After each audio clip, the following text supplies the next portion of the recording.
I learned over the last 3 years plus that when we have messages to share, it is selfish of us to keep it to ourselves.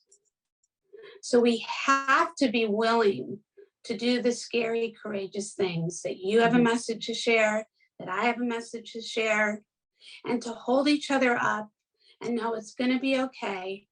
And that those who have to hear it, or those who need to hear it, or those who have been seeking to hear this, will all of a sudden feel heard, will be seen. You may never have direct contact with them, but you can powerfully change their lives. And when I said, if not now, when, Felicia? And I went and I pushed that button, it changed everything.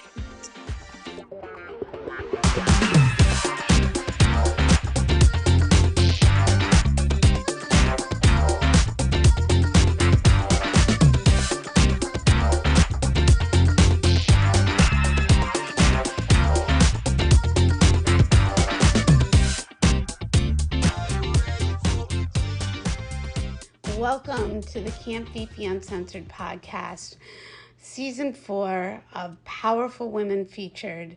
We're so excited for you to be here with our episode 103 drop, part 2, continuing our conversation from last week with Marie P. Anderson. Be seen, be heard, your voice matters. So grab that coffee and grab that cannoli and gather around the campfire, because here we go. I'm a micro influencer, right? I'm just one little person. Well, actually, I'm a lot bigger than little. So I'm one curvy micro influencer, just trying to do what I. Thank you. But it's my hope to hello, tap on our heads and go, hello, you are part of the problem, and you are perpetuating this attitude towards humans. Where is the humanity in the business? Please stop doing this. And P.S. and by the way, how long have y'all been unzipping pants? I mean, it's called a trend. It's time for that trend to be over. Let's move on. Let's zip up the pants. What a concept. Why do we have to suggest that somebody just had sex or they're about to have sex? Why is it? I mean, I know this is a rhetorical conversation, but no, obviously it's very triggering to talk about this stuff. Well, it's an important conversation because none of us, most of us are cloaked in secrets because we're too scared to talk about our truth, which is also why I do this platform. Because I think it's really important for people to hear in a safe environment what is versus what isn't, no matter what that subject may be. And I think that, it's kind of like when you were talking about the statistics, it had me flashing back to when I finally got out of domestic violence and how I wasn't being heard and seen, and how I was considered the culprit, or I was the bad person, or I was the bitch, or I was the whatever. And I was like, whoa. Yeah. I was just trying to stay alive. Yeah. And I was just trying to find help because I was one person. I wasn't near my family. I was all alone. Yeah, I blindly walked into this. And no matter how many times I tried to get out of it, statistically, it was the animal that people still today do not want to. They'll turn their cheek to this thing called domestic violence. Yeah. So abuse is abuse is abuse, right? Be it sexualized, be it emotional, spiritual, or physical, whatever that means. Yeah. And those that do it onto others have had it done onto them. To them. Thank you. A baby does not come into the world going, I'm going to fuck you over. A baby does not come in the world with any of that knowledge. Right. A baby gets violated and thinks that that's the norm. So then they go and turn and violate. And I said it back then in 98 when I got out of it. So that's a long time ago. Yeah. I said it back then, and I studied with the best of the best in therapy regarding this subject matter, and it was domestic violence and rape. Knock wood, that has not happened to me. But domestic violence, you feel so violated. You feel like a skeleton of yourself. Yeah. You've done things and experienced things that nobody in your world would expect to hear, certainly coming from myself, as many, like Felicia. How the hell did Felicia, of all people, Felicia can stand up for herself? Yeah, I can stand up for myself. That's how I'm alive. Yeah. I fucking started literally physically fighting back, not because I was taught and trained. You know this. I wasn't taught and trained to fight. It was my trigger. It was my knee-jerk reaction. It was like, no, you're not taking me down. If I have to do something radical to you, not because I have the tools other than my mind and my body. Yeah. And I think, to your point, that when you exist in dysfunction and you exist from the position of being the violator, the last thing you're going to accept is that you're being called out. Right. Because that's like putting an animal in a corner. Yeah. And the science of the mind of the abuser is everything is their truth that has no meaning to truth as we technically know it. Oh, right. The word truth becomes a really like myriad of like, well, this is my truth versus their truth. Well, let me tell you, when it comes to abuse, you've either been violated or you haven't. It's really black and white. Yeah. So when the person who's been harmed doesn't get heard, seen, and then you, like you said, you have your PTSD and you go forward in your life and you try to do the best to, again, get the barnacles off the boat and wake people up. It's a mission that none of us asked for. Amen to that. Right? And many of us don't even take the position of being a missionary. And I don't mean a missionary position. I know. A fucking like servant of like of service. Because I know when I was going through it and when I came out of it, and it was really, really, really bizarre. When the very last movie I did in Chicago before we moved to LA, there was somebody that I really, really aligned with. I mean, I wasn't looking to align. I mean, I remember, this is a weird, funny thing, but this person had on a silver cast on a necklace. It was a male, of a beautiful sculpture of a female figure. Okay, so this is a weird statement making within the realm of this conversation. But being a sculptor, and a sculptor of live nudes, and being around a lot of art, I didn't think anything of it other than, oh, that's a beautiful piece of art. Right. Period. I had no sexualizing associated whatsoever. So I said, that's a beautiful piece of art on your neck. Well, I don't know what it was chemically that went off. But chemically something went off between the two of us. And I was married. Nothing happened. We couldn't even touch each other for fear that something would happen. You know what I mean? Like, it was just like, we can't even hug. But there was this known situation. There were things that were written. There was like, whatever. I mean, I forget, but, there was also a big crack in the door of my marriage that allowed for, sadly, those kind of elements to show up and for me to go, oh, so you see me, so you hear me, because over here, I'm going to die on a couch, just like sitting here, because this person brings nothing to the table, sadly. And not to put somebody down or whatever, but it was just, I didn't get into marriage to wear the pants and to create your career and do all that shit while I was trying to create my own. And I still probably wouldn't be owning a home or whatever achieved if I hadn't had the courage to leave that, funny enough. But what was so bizarre was when I entered that office downtown LA, aligned with literally the best therapists in this field. I was given 6 pages of copy about the abuse. Mm-hmm. And did any of this resonate? Mm-hmm. And it didn't matter if it was rape or domestic violence. Uh-huh. And this copy, to this day, it was as if like I can still see myself sitting in this foyer, this room outside the offices. And it was dumbfounding to read like 98% of what I had just gone through off and on for 5 years. Mm-hmm. But it gets even weirder. There were these huge photographs on the wall.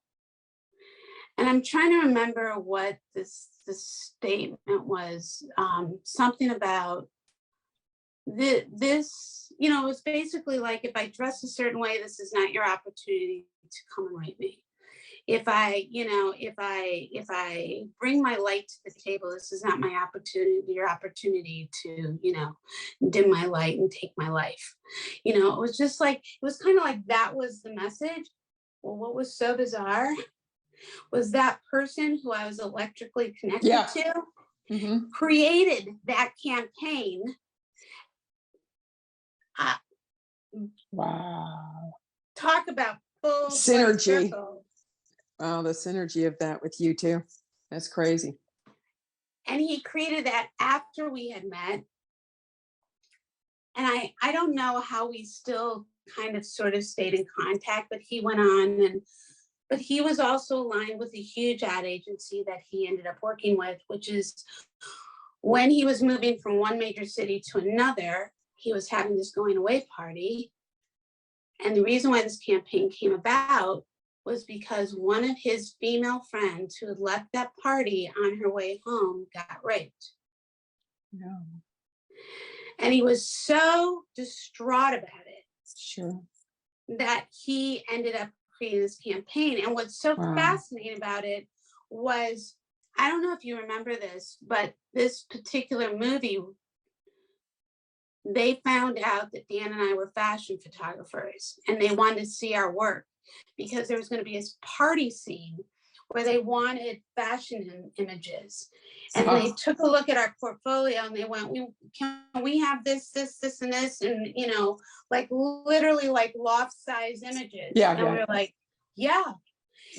So what was so bizarre in this forward situation all these years later was these kind of art was like our art that we had produced before, the same kind of large format on like a big, you know, brick walls and blah, blah, blah, blah. And when I found out that he had created this campaign, I remember it was interesting because even though he was the one who really led me to that office. But it was also interesting, all those who I was aligned with at the time, be it management of my scripts that this other person I had co-written, or people I worked with on shows that I was always showing up and always delivering and winning awards for, and blah, blah, blah, blah. How differently I was treated, as if I was like, you know, weak or very judged or also very not heard. And my point to that is, it really is, you know, you were talking on humanity and I was flashing on not only what we do to other human beings, but what we do to animals. Mm. I mean, if a human being can do the shit that they do to animals, well, of course they're going to do the same thing to human beings, because that's how they are. Yeah, how they operate. And so why have we as a society created so much sickness, starting with the mental health? Yeah. Therefore, the cause and effect of what we do to others onto others. You know, do unto others as you would want done unto you versus do unto others what's been done to you. Big, like 2 different philosophies that aren't being taught, that aren't being solved, that aren't being resolved, that aren't being excavated and archaeologically dug out to stop the process. And so going back to your wanting to do these posts, I personally think people do need to hear this stuff. So what if you shock people? I know just with my ovarian cancer, I was shocking people. I'm sure I'm still shocking people. And I haven't even gotten to the depth of it all. Oh, And I will be telling that story good. on social media and in other ways. Awesome. And it's going to be things like, she did not just say that, did she? And I'll be like, yeah, I did, because this is the truth. Uh-huh. Yay. And so I encourage you, because these are teachable moments. Uh-huh. And one of my takeaways from, I'm going to write that one down. I'm going to say, here's a teachable moment for y'all. Good. Because that's what you're doing. You are being a vessel, and you are being a teacher, and you are waking people up. Keep talking. And I think that, a lot of people never want to be woken up. That's why they use, that's why they abuse, that's why they do all the things they do, whether it's eating out of emotions because of what they've seen and experienced, or the drinking, or the snorting, or the, the sexualizing, or whatever it is, gambling, whatever it is. And we all, by the way, I'll never forget a therapist from God, like in the early 2000s, saying to me, everybody's an addict in one shape or form. It's just whether or not they're in touch with their addictions. And it was a really kind of like, whoa moment, because I was like, wow, really? And I get what she meant. Like, it could be, it doesn't matter what it is, but we all have our like obsessions, or what takes us to another place, or whatever. So it could be streaming, it could be whatever it is, but I do think you need to put that message out. Okay. And what Thank you. Yeah. Oh, hell yeah. And what I was going to share with you was when I put my first, when I recorded myself after my trainer said, and by the way, this had been probably at that point a couple of weeks, because I was diagnosed literally the week before Thanksgiving.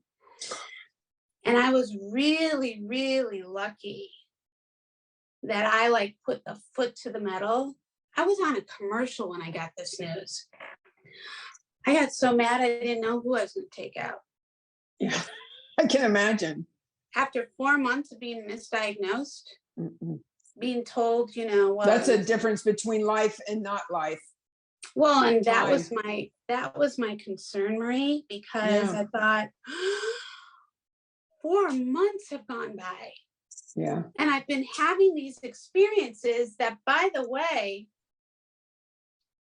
I think a lot of women experience. They don't ask questions because they're too embarrassed to ask questions.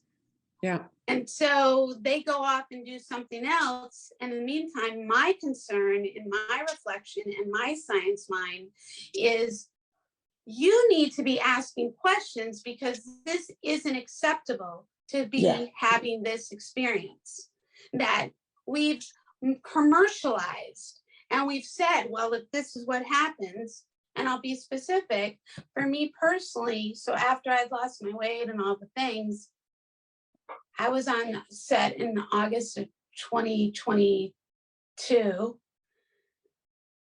This is not a favorable thing to talk about, but here we go, to encourage your truth. And all of a sudden on my panty liner, there was just like this kind of size of, moisture. And I was like, what the fuck? I mean, it wasn't like I laughed, and I didn't have any of that experience. Yeah. I'm like this. I've been giggling since the cows came home, and I didn't have any reason. I hadn't put more weight on my pelvic floor. I hadn't delivered babies. I didn't have any of these things. I'd always been healthy. So when that happened, and I saw that, I didn't ignore it, and I went, well, that's not okay. And then it kept happening, and I was like. And I immediately started speaking up. I immediately went to my doctors and went, this is not me. This is not normal. This is not okay. And I'm not going to live with pads and potentially diapers the rest of my life, because I'm not even feeling it coming out of me. And I'm really in touch with myself. Yeah. Oh, well, it's probably your lining maturing. So dismissive, right? Really. And this was from a really smart doctor that I really trusted, who's really at the head of his game. So that was my other point, is that I trusted this person, but at the same time, I kept questioning. So even though an ultrasound was done, and even though a little something was seen on the wall, we'll watch it. It wasn't a big deal. Okay. And by the way, you know, there's this process called the Mona Lisa that the French doctor created, because God forbid he's fucking a woman that's in her 50s or 60s and doesn't feel like his penis is like grabbed onto, you know, because she might have a little bit more maturing walls. We're going to stimulate the collagen in your vaginal walls for a whopping $3,000 minimum dollars out of pocket, and see if this works. Which of course had nothing to do with the fact that I had cancer growing in my body. Yeah. And the sign of this little leakage was a sign that that was what was happening. It was a telling my body and telling my mind, this was not normal. This leads me. And then within a month, I started also showing blood. Well, I hadn't bled since February 2012, when I went through thyroid cancer and had iodine radiation, and it threw me into menopause when I wasn't menopausal. And why do I tell you all these details? Because it goes back to what you want to say. People need to hear the truth. People need to wake up and ask questions. People are not fucking sheep, but most people are. They'll just follow and just live this life of ignorance and go on. And sadly, you and I, not sadly, you and I have been chosen not to live our lives that way. Yeah. And for whatever reason, we've been given these purposes. Yeah. I guess we'll find out when we're in the next transition after we leave this earth. It'll be our Oprah aha moment. Aha! That's what it's all about. Oh, yeah, it will be the Van Gogh kind of thing. Oh my God, she was so brilliant. Oh my God, they were so ahead of themselves. Oh my God, why didn't we listen? But I'd like to think, while we're still here, those, not credits, but thank yous, those you saved my life, those it's not okay, therefore I will not accept. Whatever, so you don't end up living with PTSD. So you avoid, when there's a split in the road, you take this road less traveled versus this road over here where you're hungry to be on the cover of everything and, you know, be known as a so-and-so, versus maybe it's a little quieter and more balanced life over here. My sister and I were just talking about the journey versus the getting there fast, the getting there, all of that, the importance of balance. And we're not taught that, though. We're taught, like, if you're not at the top of your game, if you're not at the top of your class, if you're not valued. And unfortunately, our society does act that way. If you don't have so much money, we don't even hear what you're saying. And in our industry, that's exactly what exists. Yeah, so true. And that's why there are so many allowances for the monsters in the room. Because if you call out that monster, well, then you're calling out me and all my cronies. Yeah. And that goes back to our conversation, you know, over a year and a half ago, when all the stuff was coming up about, you know, not the Me Too, but the Jeffrey Epstein situation, which, you know, has gone very silent since, by the way. I'm sorry, what has happened? It's gone very silent since that time about that, since she was arrested, put in jail. Oh yeah, Ghislaine. Well, Jean-Luc died. So Jean-Luc Brunel died. So yeah, I think what it was is like the perpetrators started, well, not all of them, but the ones that we were talking about were being dealt with, so to speak. But you had, I can't remember exactly, going back to the question that's got us starting to talk about my idea for Instagram or the video was, How I you're think you would taking ask care of me, yourself. how you am take I care of taking yourself. care of myself? And my instinct was to say, I don't. Mhm. And then I had to stop myself and go, no, no, no. Like, you're alive. You're alive and you're 19 years clean and sober. You do good things, right? So I am taking care of myself, but I think I'm just full of judgment that I'm not doing it perfectly. Like, you talk about 50 pounds, Felicia, that you lost. I think I gained what you lost. I get that. So in October of last year, and I won't say who it is, October of last year, I had accumulated several years of abstinence with my sugar addiction. Mm-hmm. And I was at like this modeling scouting event out of town, and I was sitting next to a very established agent who was very powerful in the business. And he proceeded to slam an individual in our business who is making a difference in the positive way in the fashion business, even having laws change. And his position was acceptance of sexual assault. That's just part of the business, Marie. I got so sick sitting next to him. It's like, did you just say what you just said to me? I had to go down, I swear, right afterwards, and we were in a hotel. I went to, and this is where God was giving me a chance to not do it, but I was so triggered. I was so triggered by his words. I went to the lobby of the hotel, and I went to like the Oreos and peanut butter cookies and ice cream, and I filled up this basket full of every sugar that I could find, and it was a self-scanner. So I go to try to do the self-scanning, it didn't work. I was like, seriously, God? Funny, I'm gonna eat this sugar. So I go to the front desk, whatever, because they had a little note, if scanner isn't working, go to the front desk, they'll charge you. And this African-American woman, and I love sassy big women, she says, girl, you're not eating all this. And I go, well, as a matter of fact, I am. She said, do you realize how expensive this is? I said, I don't care. Can I just please buy whatever's in this basket? Like, God was again trying to challenge me, saying, Marie, you really is like, no, I need this sugar. And from then on, I was in relapse.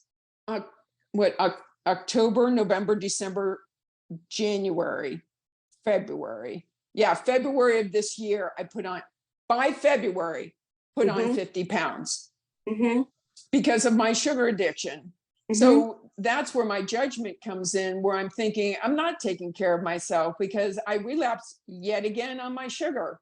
But it's like the fact that I have the awareness, the fact that I'm trying, I go to the gym, you know, I'm doing good things, so I shouldn't be so hard on myself. So I've been having the hardest time with heat regulated. Like I can't control my body's temperature. Yeah. Like I'm super hot all the time.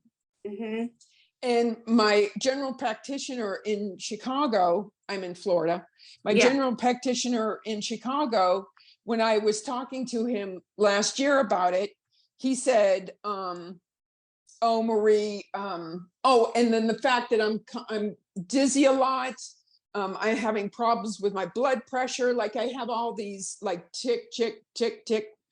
So I told him, you know, this is very frustrating. He said, Marie, the problem is probably you just don't have enough blood going to your brain, and there's nothing you can do about it.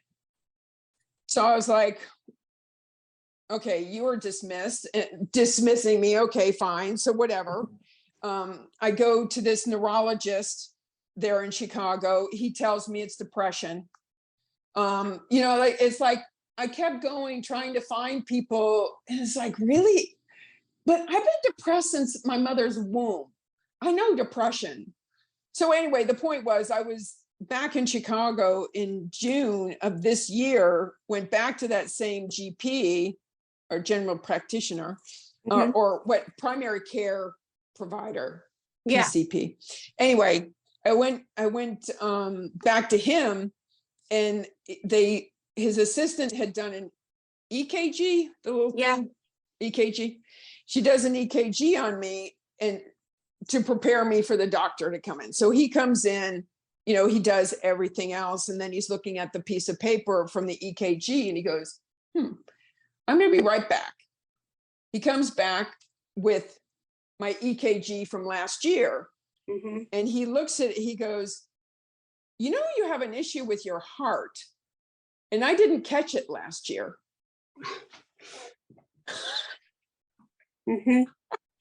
He said, you have what is called bigiminy. And I know that sounds like Jimmy Crickets or something, but anyway, the point of the matter is, I have yet to find out what is really truly wrong with my heart. The way he explained it is that I have one good beat and I have one weak beat, which So it is would it explain. like an arrhythmic? I don't know. I can't. Have you seen a cardiologist? Well, this is what I'm trying to explain. Okay. So the first week of September of this year, that's a few weeks from now, I'm finally getting into the cardiologist at Northwestern. I had to wait all of these months because as soon as that doctor in June, the primary care guy, told me I have an issue with my heart and told me what it was according to EKG, I was like, dude, then I need to see a cardiologist. And he warned me, he said, it's probably going to take a while to get in. And so I called them immediately, and they couldn't get me in until, they initially couldn't get me in until December. So I called his girl, who said, you know, we'll try to call to see if we can push you up on the schedule. So that's how it went from December to now September. And then I called the lady, the person at the cardiologist's office, and I explained, you know, on the order, it says that this is urgent. Is there any way I can get in sooner to get the echo exam that my heart needs? And she goes, we are so backed up. The only thing I can do is suggest you just start calling once a week to see if there's been a cancellation. And so can you imagine if, you know, back to you and your misdiagnoses, like, I have true empathy for what that feels like. Now my journey has just begun. So don't be surprised if I call you up and go, Felicia, what the hell is going on with this medical world that we're in? You know, you initially went to the head guy, like somebody who is predominant in their field, and he didn't know. Then what happens to the rest of us in the world who don't have necessary access, or who speak another language, or English is their second language? This is why I'm being told to coach in this realm for health and wellness. Absolutely. Because to your point, and I'm sorry about this, because had I known about this, I would have made calls for you. I would have gotten on the phone with certain people I know, and I would have gotten you in sooner. And that's the truth. And that's how I work, like an agent. And super advocate. Yeah, well, and that's it. So it is. I'm a health advocate. And I've been denying this strength of mine for too long. And I will finish with that, with like your illustration. And this is the problem for many. is this is exactly what they're told. And I was actually told this too. So when I actually ignored that, when I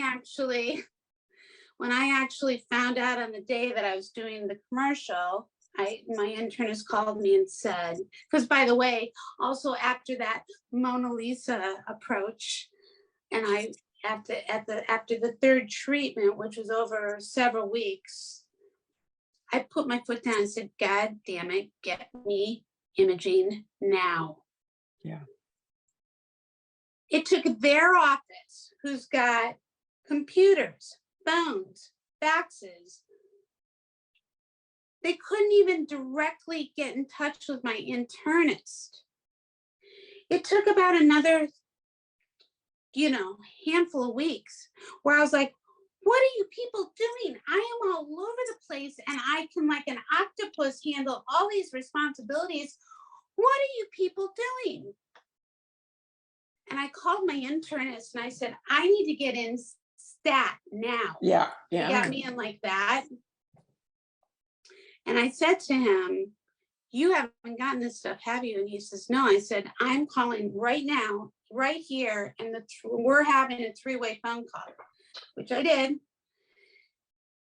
And he got mad. And this man is like, he's the man who originally found my thyroid cancer and my husband's bladder cancer, like such an intuitive, like enlightened human being.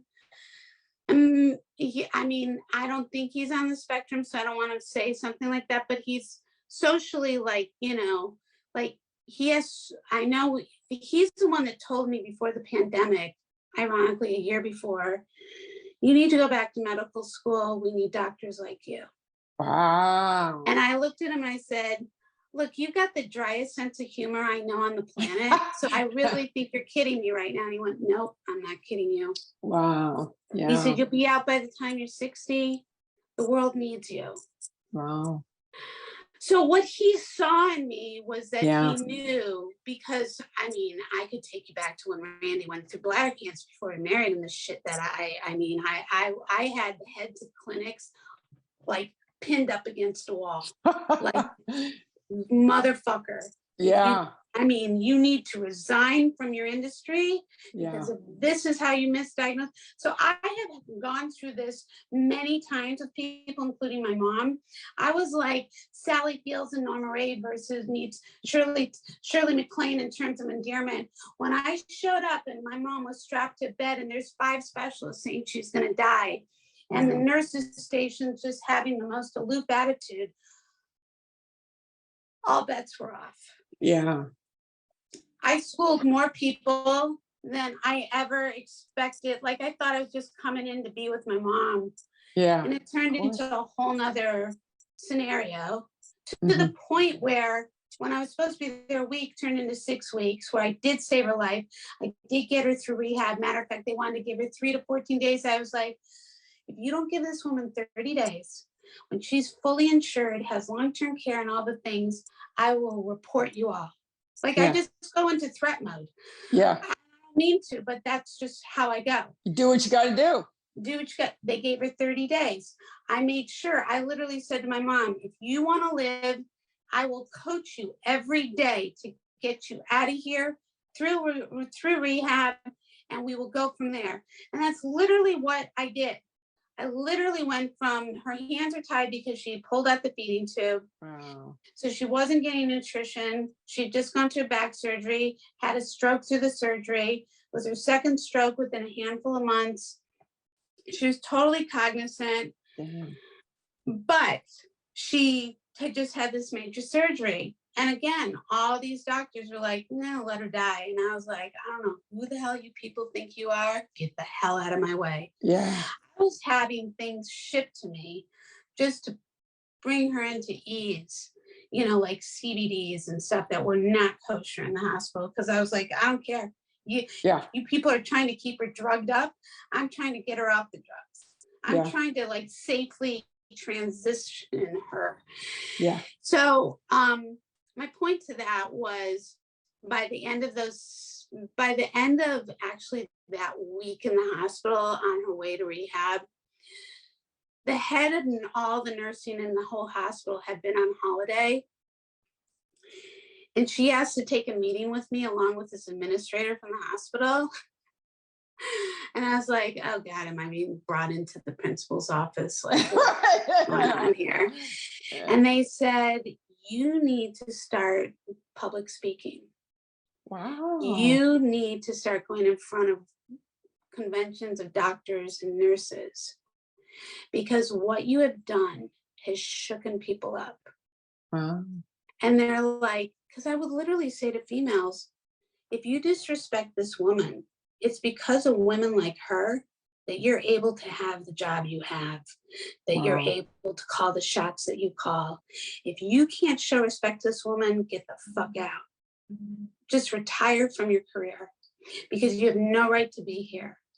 Period, the end. I'm like, you went into healthcare, but you have no care for one's health. Right. It doesn't align. Yeah. I had so many people jumping. I had so many people just like, fuck, here she is. I didn't care. And my mom, I have recordings of my mom on video. Thank you. I have listened to a lot of recordings, and it's pretty like crazy, because you know she died February 23rd of 2020, 2 weeks before the country shut down, because my mom was so intuitive and such a powerhouse that I think she made the decision. It was time to go. Well, I think she made the decision that my children have gone to the ends of the earth for her. Mm-hmm. And provided her with everything. And by that time she was in the desert. We had, moved her out here. I had literally in 6 weeks, not only kept her alive and got her in rehab, I had to adapt out 6 out of her 8 cats. I restored her home, got the #1 real estate market salesperson, put her house on the market, packed up her entire home, and had her completely up and out on a first class ticket to the desert. Boom, done in 6 weeks. Of course you did. Of course you did. Because that's how you roll. Well, that's how you roll too. You're I recognize my own. you take right. That's we're a like-minded tribe. Yeah. And going back to your story about your heart, which I'm sorry to hear, but we don't even know if that's it. For one thing, exactly. Yeah. I want you to be tested. I want your hormones tested. I want you to align with an endocrinologist, and I want to have your hormones tested, because you need to know what your levels are on top of seeing a cardiologist. I'm writing. So, yeah. And you didn't know that this was going to be a consult, did you? No, but that's okay, because that's what we do, And what I was going to share with you was when I found out that day my diagnosis, when my internist who wanted me to become the doctor got called by the radiologist at UCLA and said, I think your patient has ovarian cancer and needs to get to an oncologist right away. And I'm hearing this while I'm in a parking lot in Glendale, California, doing this commercial. Yeah. While I'm doing the makeup, and I'm hearing this, and you're in disbelief. And now I'm registering that 4 months have gone by. And I'm thinking, what now? And it's about Thanksgiving. And this is when people check out. People start checking out after Halloween. They start checking out. Yeah, it's true. And I was like, not happening. I got so mad that I said to my internist, you better, not to him, as I wasn't mad at him. He was my, sidekick, so to speak. Mm-hmm. I said to me, you better get me the best goddamn gynecological oncologist team stat. And you're going to now get me, I'm coming in tomorrow, which was a Saturday, and you're getting me the cancer board blood work, because I'm walking into whomever's office I get into with all things intact. So there's no waiting. There's no excuses. They have all the information. So he refers me to this top team at UCLA, and I find out that they're not going to see. So this is November 19th of 2022. They're not going to see me until December 15th of 2022. And I went, no, that's not, that's not happening, people. Don't accept, no, out. Yeah. I then call my gynecologist's office, whom happens to my guy. So there's a team of 4 of them that is like the West Side go-to team. You know, all the West Side girls go there, you know. It's a weird thing here in LA. And I've been, like I said, with this person for a long time, and I really cared about him as a human being. And I thought, and he's very smart, but like I said, misdiagnosed. And Yeah. so I get put on the phone with one of his partners. All the rest of the partners are females. And I proceeded basically as, which is not an attractive thing to say, but I basically reamed her a new asshole. And I just said, if this is how you all are handling women's lives, shame on you. And it's, and I'm speaking for all women now, who don't even know I'm speaking. This is beyond unacceptable. I pray to God that whomever I align with, and it's going to be the best of the best, that not only will my life be saved, but I will go out and I will speak the truth. I think I scared her so much. She gave me 3 of the top people within the area. Wow. One who had just left UCLA and went down to Orange County, one that was at USC, and then one was at Cedars. And I immediately called Cedars. And I got this incredible female who was, I wish I could, I don't even remember her name, and I have to go back to my records that I kept. And she said, I've just pulled up your MRI. Okay. She's like, she's working like this. I didn't even ask her to pull up my MRI. She just pulled it up as we were talking. And she said, look, this doctor is extremely busy, but I'm going to put your MRI in front of him, and then he's going to make the decision what should happen going forward. And I said, okay. I said, please do whatever it takes. I get a phone call in less than 2 hours.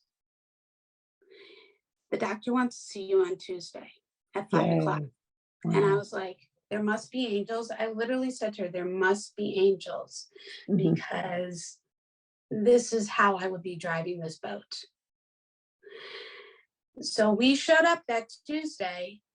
And the funny thing is, before he and that whole team walked in and he said what he said, I heard you haven't been heard. I'm here to hear you, and I'm here to hear you. This residency walked in, female. She goes to sit down. She says, you know, she introduced herself and she says to me, do you mind if I ask you a few preemptive questions? And I said, no, please. So she proceeds to ask me several questions, which I don't remember what she asked. This I do remember. She said, do you have any questions for me? And I said, actually, I do. Do you mind if I ask some questions? She says, no, please. I said, where are you from? She looks at me like, well, that's an interesting question. Random.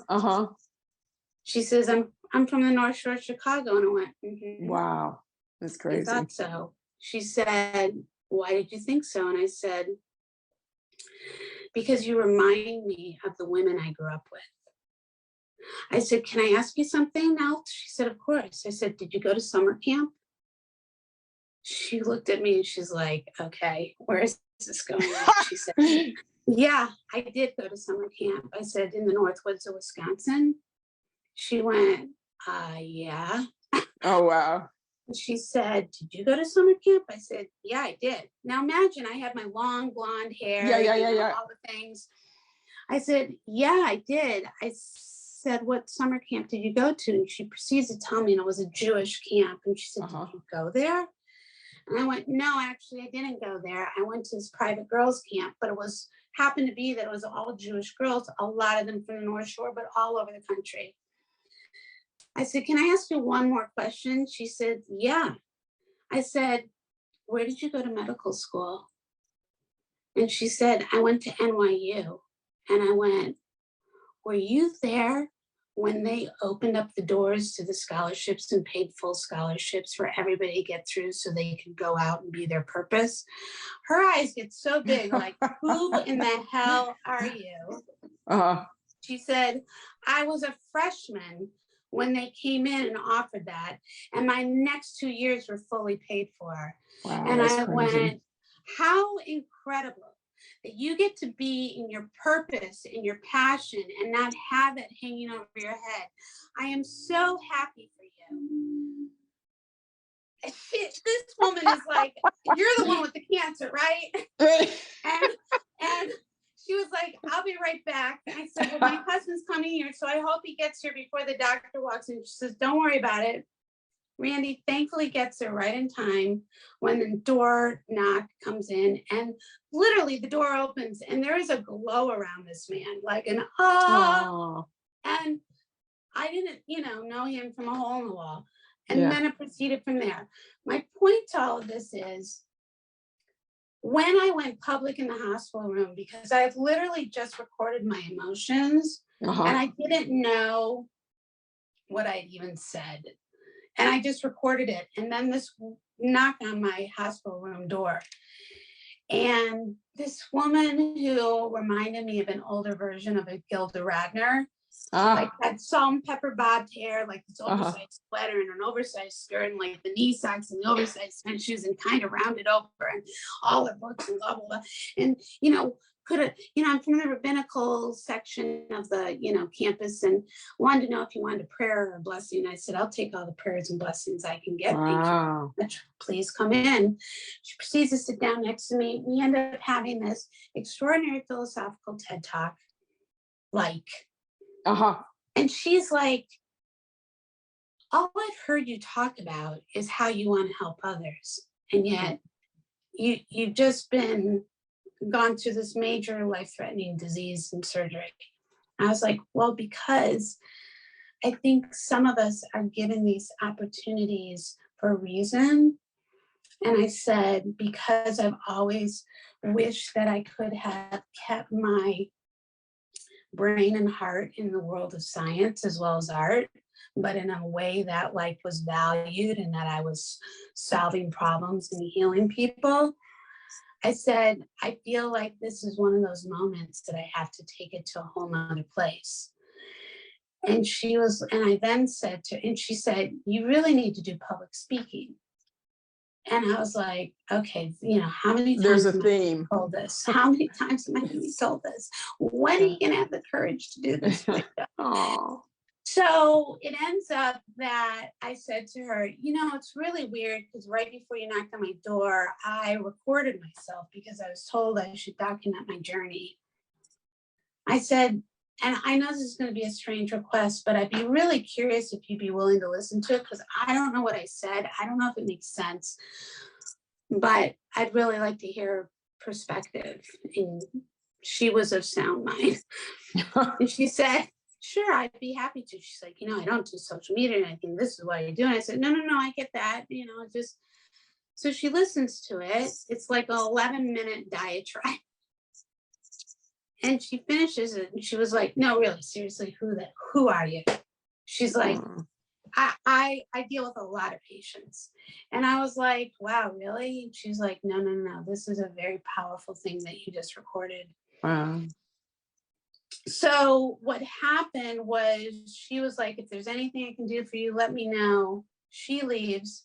And the team comes in. They can't keep me because within the first 24 hours, that very next morning, I was telling them I needed to go to the bathroom and I wanted to have my catheter taken out and I wanted to walk the hospital floor. And they were like, nobody does this after the surgery you had. And I was like, watch me. I'm like, this is what I'm going to do. And they're like, no, you really, because, you're supposed to be bedridden for the next 6 to 8 weeks. I'm like, I was prepared for this. I'm not doing that. Even though I had to walk away from a huge show that I was on and all these things. But my point is I did all that. I literally I was like, I don't want an infection. Please take this catheter out. I want to go to the bathroom. I want to walk the floor because of blood clots and medication, which I did. Now they're discharging me within 48 hours, which was unheard of. And after this woman had left, the team comes in and says, we have to discharge you. We can't keep you here because you're doing so well. I went, okay, so I'll call my husband and, go from there. And so I started to pack up and Randy's like, I'll be right there. And he gets there and the team comes in and says, we have to wait for pharmaceuticals to deliver your drugs for your aftercare stuff. Okay, no problem. I said, in the meantime, do you mind if I walk the hospital floor? Because I don't know if how soon I'm gonna be walking, and certainly not walking the dogs. So I wanna get circulation. Great, great, great, go do it. Randy was like, go do it. And as I'm starting to walk down the hallway with my IV thing. Sure. I'm like, Felicia, if not now, when?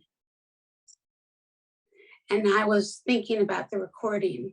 And I was like, if not now, when? And this is my message to you. If not now, when? I learned over the last 3 years plus that when we have messages to share, it is selfish of us to keep it to ourselves. So we have to be willing to do the scary, courageous things that you have a message to share, that I have a message to share, and to hold each other up and know it's going to be okay. And that those who have to hear it, or those who need to hear it, or those who have been seeking to hear this, will all of a sudden feel heard, will be seen. You may never have direct contact with them, but you can powerfully change their lives. And when I said, if not now, when, Felicia, and I went and I pushed that button, it changed everything. Wow. So I encourage you to go, if not now, when. Okay. Yes, ma'am. And I want to also just say to you regarding your trigger, and and I understand why you're triggered by those statements. I get triggered by those statements around domestic violence. Yeah. I got triggered when we put in office somebody because I'd written the night that they were inaugurated in 2017. Ironically, I don't know if I shared this with you before. Ironically, the night that they were inaugurated in 2017, I think it was like January 21st, 2017, I couldn't help but stream of consciousness, right? And I literally wrote it to the U.S. citizens of the to the citizens of the United States. For those of you who have turned your cheek on this subject matter, and for those of you who have not basically stood behind people who've gone through this, you have all now successfully gotten into bed with an abuser. And I proceeded to tell, from a domestic violence perspective, survivor, all the characteristics that he will reveal and how it will be damaging to this country and how it will be damaging to individuals. And I posted it, I wrote it and posted it directly on Facebook. My mom, who was a writer and wanted me to be a writer and hated the fact that I went into hair and makeup, because she actually didn't think it was like my calling, a real job, that the brain wasn't being used and all that. Yeah. She came out of her first stroke out of the hospital and came home, and she was very politically involved, and she was always on Facebook. My mom knew computers better than I at 82 at the time, because that's not what I did for a living. She wanted to get home, she wanted to get on Facebook, and she wanted to see her cats, and she saw my post. And she immediately called me and she said, I need to talk to you. And I was like, is everything okay? She's like, yeah, everything's great. But I just saw your post. And I went, okay. And she was like, Felicia, it's brilliant. Aww. And I now need you to take it down. And I went, what? Like, my mom wasn't that person. My mom was all about breaking barriers, breaking the fourth wall, breaking the glass ceiling, whatever it took. She said, I don't know who you work with. And I don't know who's going to try to harm you. Or she even used a reference to McCarthyism. Oh, whoa. Dang. Which is really strange, because I think I had a past life, like where I was living like in Hollywood 40s during those whole writer blacklisting 50s stuff. Sure. And, I was one of those, like, as in like the way we were mentality, if you think back to that kind of depiction. And I was like, all of a sudden I got really scared. Sure. And so I was like, Jesus Christ. Okay. Yeah. Okay, Mom, I'll take it down. And I, in my not really understanding how to do things, I took still photos of what I wrote, because I had no other way I didn't know even how to copy and paste. I didn't learn copy and pasting until the pandemic. That's a true story. And so I swear to God. So I took these photographs and I didn't know where they went. These few years go by, the country sees what it sees, even till today. And it was, I think it was right after, I'm trying to remember now, was it right after my mom passed or whatever that I got the courage to put it back up? Because everything I had written had become true. Wow. And I still have that writing and I still think it needs to be put out there again. But my point is, if not now, when? Yeah. Is that the title of this podcast today? Why not? If not now, when and why not? Right. I'm writing that down. Okay. Yeah. You are a powerful woman. And yes, it sucks that certain things have happened to you in your life. And what I wish for you, no different than what I wish for myself, is that we were gentle to those little girls and that we weren't judgy and that we know that there is no such thing as perfection. But being the Virgo Earth mothers that we are, we don't get that because we think everything's got to be perfectly put together. But there is no such thing, and that word actually shouldn't exist in our language. And I understand the triggers, especially like in the situation where you're talking about the sugar and the weight gain, because being an emotional eater, from watching other people being abused when I was a child and I couldn't take care of, I couldn't save them. But so I started running at 3 years old into the kitchen and climbing up into cupboards and feeding my little soul. And it was weird because years later, it was like 1999. I got this birthday card from a friend I was working on a set with. And it was a card, in a black and white photograph of a little girl in a pixie haircut with a little dress climbing up onto a cupboard, climbing up on the counters, going in this cupboard. And it was as Flashback. if that I had been photographed in the moment. Yeah. And I was like, where did this come from? But I knew who it came from. And it was never meant to be anything triggering other than to celebrate me. Yeah. But that little girl, can go there. And I wanted to share that the very last chemo treatment I had, and I was getting really sick from through the whole thing. And I was like, don't talk to me. I don't want to smell. I don't want to hear. I don't want nothing about food. Yeah. But when I came out of it all, after the sickness, it was a Saturday night. Randy was at work. And I was like, oh, I got to go grocery shopping for us. So I go to the local Trader Joe's and I get, all these things. I come home. And all of a sudden, I start doing this. I did not stop for 3 days doing this. Yeah.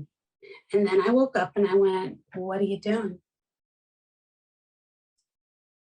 What had happened to me was I woke up and went, what the fuck was the last 7 months of my life? What was that about?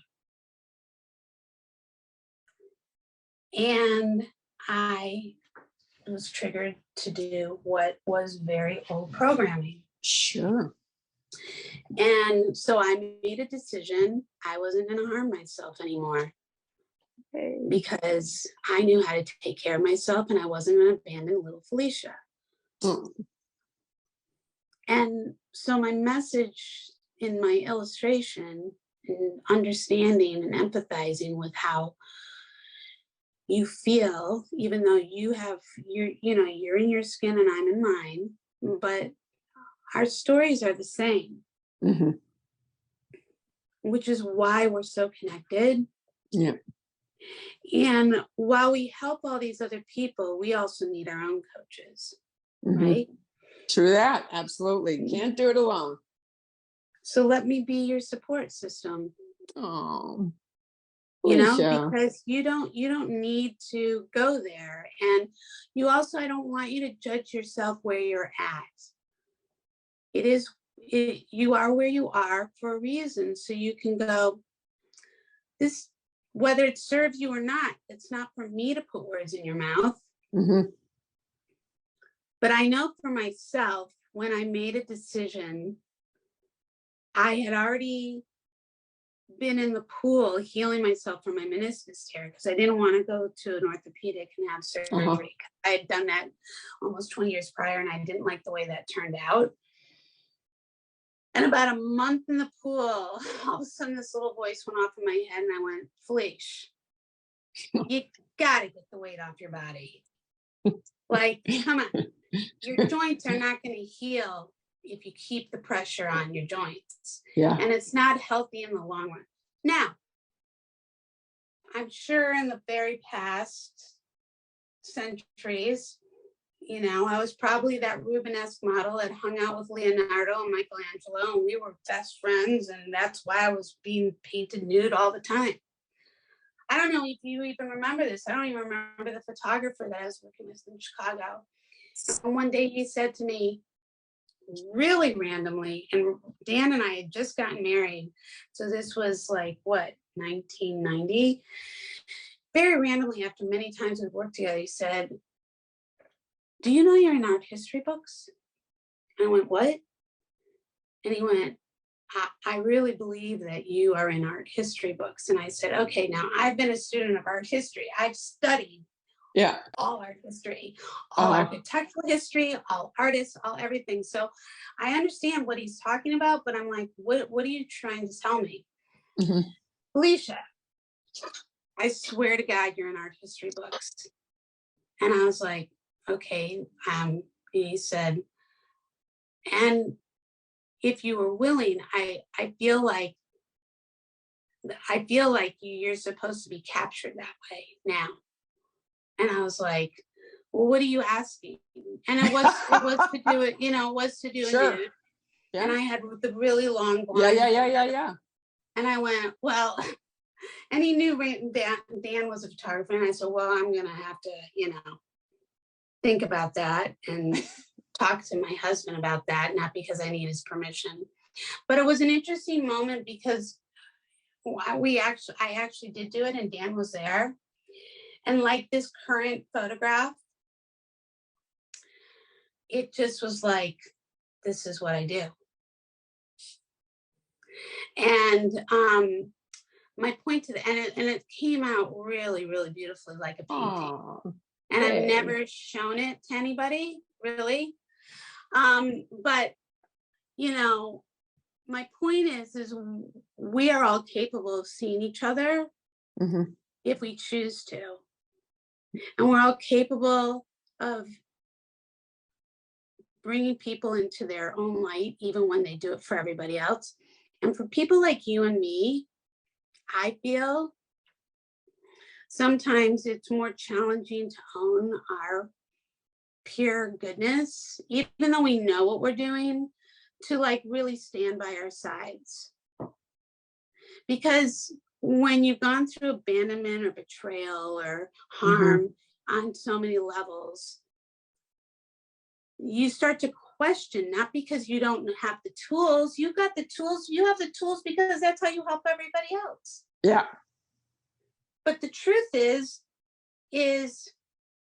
you don't have to live in that space anymore, because all you have to do is make a decision. And you've made many decisions that have helped heal you. And you could make a decision right now to just, that is not your reality anymore. Period. The end. Food for thought. And it's a food for thought. I'm not saying it's not real. I'm not saying that you don't have those things to work from. You get it. But I understand. But it's it's just the mindset of like 100%. Not giving that power to others and then harming ourselves. Yeah. And that's a journey. That's not like, oh, today I'm gonna blah blah blah. Yeah. No, I'm saying that's part of the journey.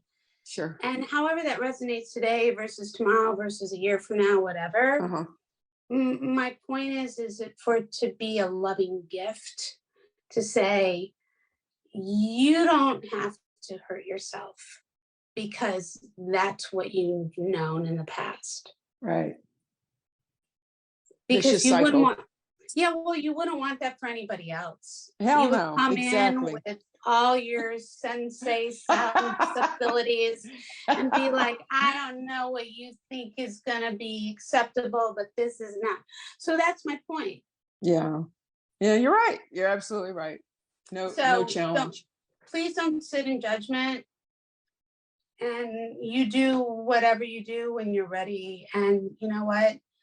Again, listen, I just realized that for the first time ever, I currently I'm still the same weight that I was a year ago when I achieved this. I've never kept off that kind of weight for that long.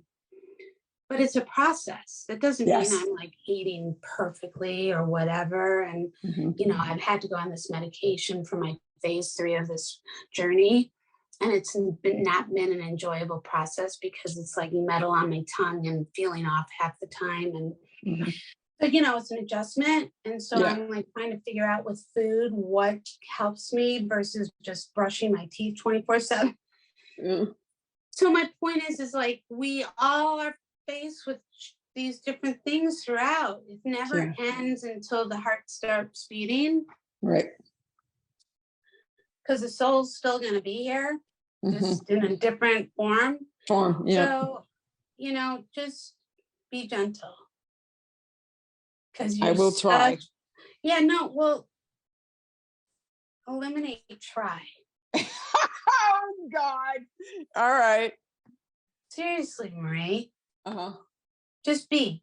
Just be. Just be. Yes, ma'am. You just are too much of a gem not to shine bright. Thank you. Or brighter, I should say. No challenge. Thanks, Coach. Yeah, no, this isn't a challenge. This is a big hug and kiss. All right. So I love you. I love you too. Because I feel like we just had lunch. Just chatting away. Yeah. All right, kid. Well, thanks for this time. Thank you. Thank you for taking the time to say yes and be a part of it. And can't wait to share this. And, I will do my homework. And I will definitely use this title. If not now, when? And why not? And why not? Damn it. Yeah. All right, cutie. Love you so much. Mwah.